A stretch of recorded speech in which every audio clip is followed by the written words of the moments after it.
Situation in Sri Lanka. The island nation is going through its worst time. The protests are growing. The death bomb is ticking. At the center of the storm are the Rajapaksas, the ruling family, still brazening it out as they face the wrath of the people.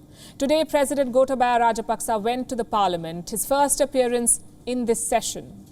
This is how he was greeted.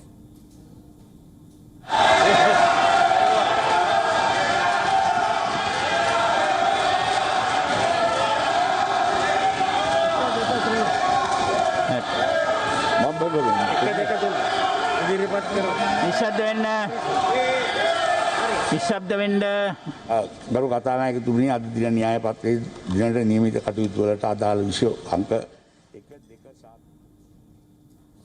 So public anger has reached the parliament. Remember, the Rajapaksas no longer command a majority. They're leading a minority government in Sri Lanka with an economy on life support and a new crisis staring them in the face. A debt payment is coming up. Debt worth $1 billion. And this money has to be paid in 4 months, and Sri Lanka doesn't have it. The outgoing finance minister raised an alarm today. I'm talking about Ali Sabri, the man who resigned from the post of finance minister less than 24 hours after taking over. He gave a statement in parliament today, and I have it with me here. This is what Ali Sabri had to say. We must look at how to restructure the $1 billion international sovereign bond payment maturing in July. We must go to the IMF. There is no solution, no other solution that I can see. Well, he's talking about a bailout. Colombo needs one and needs it ASAP because they have to pay more than $1 billion. How much more? $8.6 billion. That's the amount they have to pay this year. $8.6 billion, the debt payment due this year. Out of this, $2.2 billion are interest payments. The rest will go to governments and creditors. In February, Sri Lanka had about $2.3 billion of foreign reserves. In March, that figure dropped to below $2 billion, and that won't even cover the cost of essentials. Forget about paying loan installments. More lawmakers believe a bailout is now absolutely necessary. Jeevan Thondaman is one of them. He is just 27 years old. He serves as a state minister for estate housing. Today, he gave a statement in parliament and he referred to a report from WION and argued why Sri Lanka needs a bailout. Listen to what he said. Recently, I had witnessed a prominent Indian journalist who had mentioned that the fiscal policies of Sri Lanka are logic of taking a loan to repay a loan. It's like putting band-aids on a bullet wound. You know, that is not a permanent solution.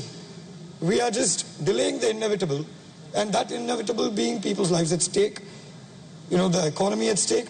We have so many things at stake, and we are not focusing on the right things at hand.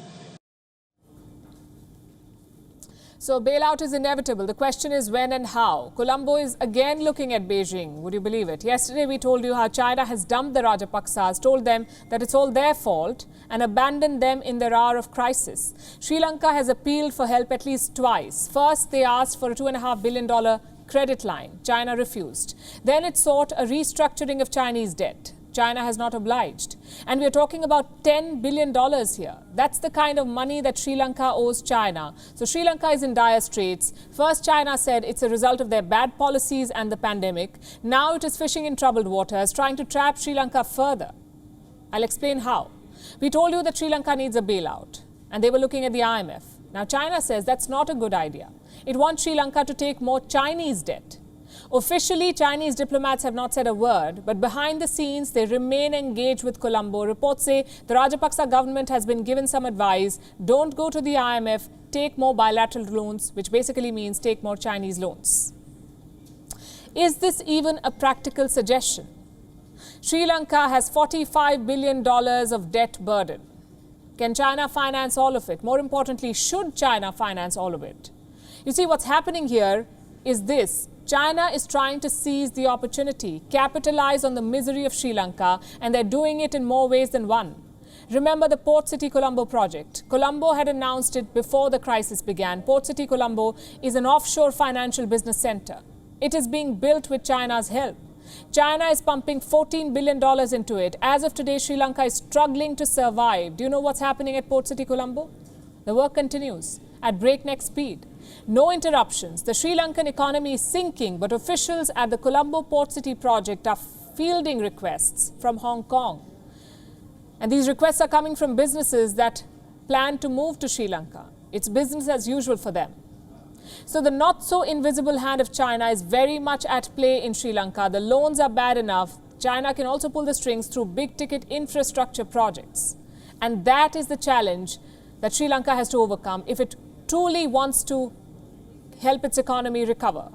Sri Lanka has to stop depending on Chinese financing and find multilateral alternatives.